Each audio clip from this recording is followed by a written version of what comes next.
let's talk a little bit about the treatment paradigm in the adjuvant setting.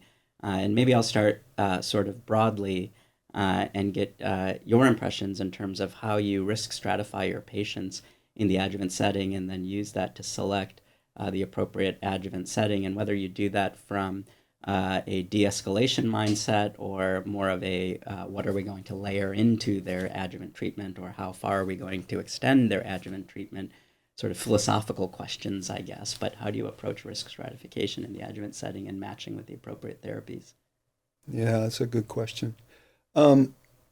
So the entry criteria for OlympiA, which is the study showing the benefit of adjuvant PARP inhibition, were deliberately weighted towards a high-risk population. So, if you had neoadjuvant therapy, it was either residual disease if it was triple negative, or it was having significant residual disease if you were ER positive, as measured by this CPSEG score, which is a kind of a version of RCB coming out of the Anderson group, which nobody actually uses. Then, if you were receiving adjuvant therapy, it was T2 or N1 triple negative, or basically N2 or more hormone receptor positive.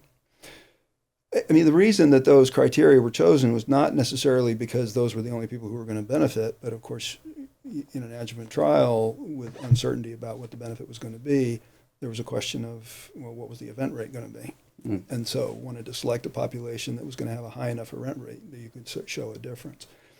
I fully suspect that it will work just fine for people who have lesser degrees of risk. Now, a couple of sort of comments. One is that the trial was designed and executed certainly before Keynote 522, so nobody in there had adjuvant IO.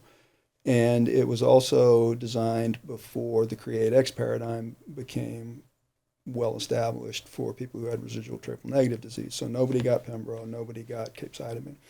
The hormone receptor positive patients did get endocrine therapy, but they did not get a CDK4/6 inhibitor because it was pre that as well.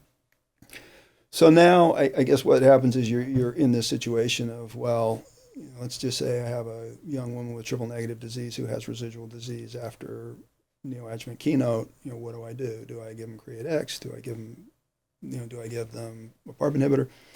And I would suggest that one give a PARP inhibitor in that setting. You can combine it with pembro. There's tons of safety data. And if you look at the metastatic trials of PARP inhibition, they were compared against physician's choice chemotherapy, and capecitabine was actually one of the most commonly chosen regimens. And the overall response rates were about double. So I think that it's likely that a head-to-head comparison would be favorable for Olaparib, and especially after the ECOG platinum versus platinum versus capecitabine trial, in which everybody did really badly.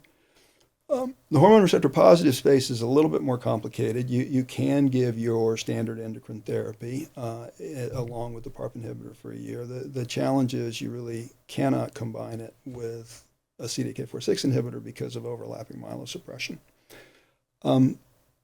However, if you recall, people who were eligible for either Monarchy or Natalie were able to start therapy well after the time when they started their endocrine therapy, more than a year after. So I think that you can sequence them rather than necessarily choosing one or the other. So start with a PARP inhibitor and then go to the CDK4/6 inhibitor. Why not start with the CDK4/6 inhibitor?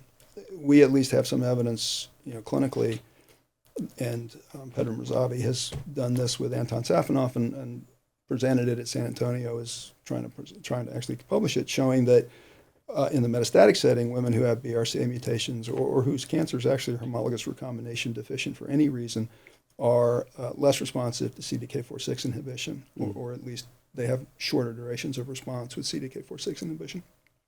So the CDK4/6 inhibitors may not work as well in the BRCA population as opposed to a truly targeted therapy like Olaparib. So since you don't have to completely give it up, you can do it sequentially. I would start with the one that I would believe is likely to be more effective.